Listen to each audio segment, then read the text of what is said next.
浣碧竟是舒太妃心中的最佳儿媳。甄嬛到底哪里输给了她？为啥舒太妃对这甄嬛的婢女一顿称赞？难道只是因为她自己儿子的心上人的婢女？不，浣碧和舒太妃之间可以说是关系匪浅啊。这浣碧是甄远道在外面抱回来的私生女，因着母亲身份不光彩，所以只能在甄府给甄嬛做婢女。而浣碧的母亲何绵绵与舒太妃在原著中那可是好闺蜜。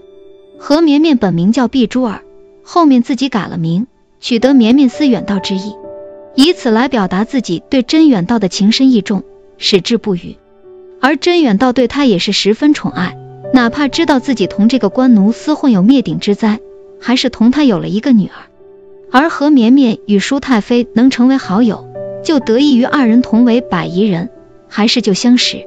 后来两家又都获了罪，一同沦为了罪臣之女，所以二人的情分十分深厚。后来因先帝爱慕舒太妃，同自己儿子一般给心上人换了个身份，带进宫当妃子了，二人也因此失去联系。但舒太妃心中一直牵挂着旧友，一直到了甄嬛让浣碧抱着坏掉的长相思来拜访。舒太妃仔细打量浣碧长相，发现竟有故人之姿，于是询问她与何绵绵的关系。在得知是故人之子后，也爱屋及乌的对浣碧总是带着点怜惜的。因为在浣碧幼年，甄远道曾教过她百宜语，所以在舒太妃用百宜语同她交流时也能搭上话，一来二去，二人就更亲厚了。因着何绵绵早逝，甄远道一家还被流放到宁古塔了，所以舒太妃对这个旧友之女的归宿颇为担忧。看来看去，便将主意打到了自己儿子身上。他希望绵绵的女儿今后可以过得好，所以极力撮合果碧 CP。但可惜果子狸对浣碧一点感觉都没有，他满心满眼都是轩轩。所以在甄嬛提出要给浣碧择一个好人家后，就说要让她嫁给自己的侍从阿进。但估计舒太妃也没想到，兜兜转转，这浣碧还是做了自己的儿媳。而她的好姐妹和绵绵最后也能进了祠堂享受香火。曹琴墨聪明一世，竟输在了甄嬛的一句话上。要说这《甄嬛传》智商高地，怎么都得有曹贵人的名字。但这么聪明的一个人，为啥华妃失势后一下子就智商掉线了？难道他真的是被编剧强制下线的吗？曹贵人为了温宜在华妃手下谋生算计了一生，作为华妃小团体的公用大脑，可以说若华妃是一只猛虎，那曹琴墨必定是猛虎的利爪。可以说出手就是高端局，有几次算计的轩轩都差点翻不了身。他对华妃那真的是尽心尽力，但偏偏华妃动了他最重要的东西温宜。曹琴墨不咋得皇上宠爱，而温宜就是他在这深宫中的唯一感情寄托。但华妃为了邀宠，竟将温宜从他身边抢走，更是嫌弃年幼的孩子夜晚吵闹，给他下了安眠药，甚至拿温宜健康做局，给他喂了木薯粉。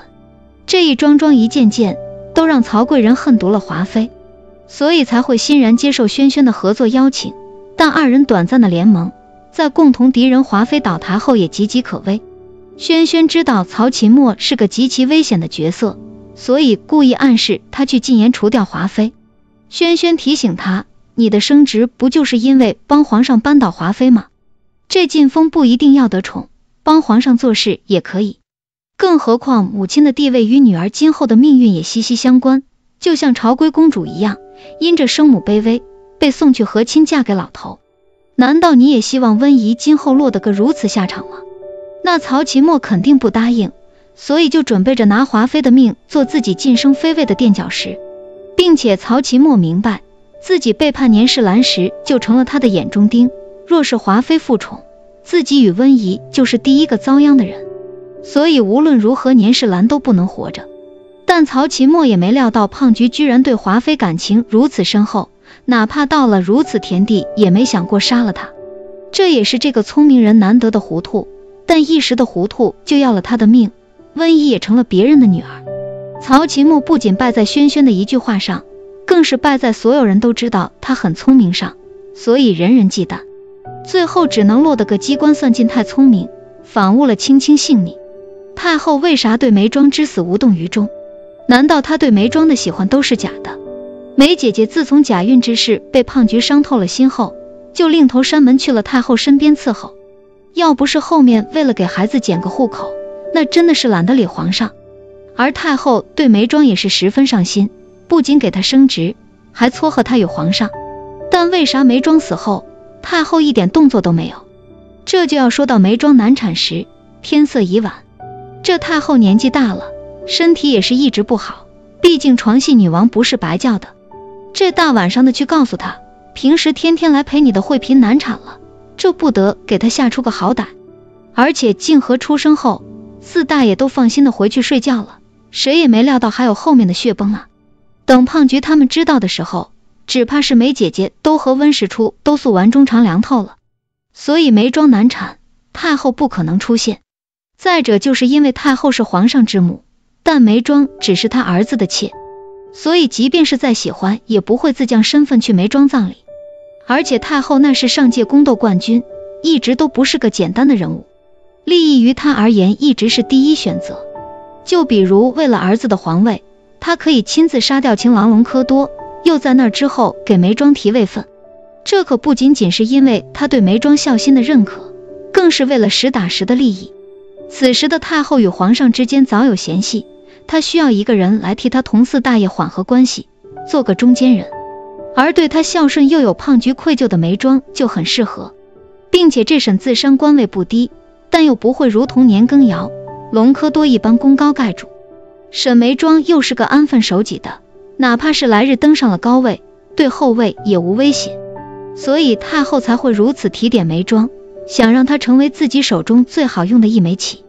她所谓的喜欢眉庄，大部分都只是执棋人对好棋子的欣赏，但眉庄身死，她这颗棋也就废了。太后知道这件事同自己的好侄女宜修脱不了干系，但她始终是站在乌雅氏和乌拉那拉氏利益那边的，对罪魁祸首提点两句也就罢了。况且皇上对这件事的处理也没有太大的毛病，表面上的罪魁祸首被杖毙，眉庄被晋封惠妃，沈家也被安抚了，所以也就没再说啥。只能说剧中太后是有点子现实在身上的，但原著中的太后对眉庄那是真的疼爱，不仅亲自抚养她的娃，还罚安小鸟每天到宫门口跪2个时辰。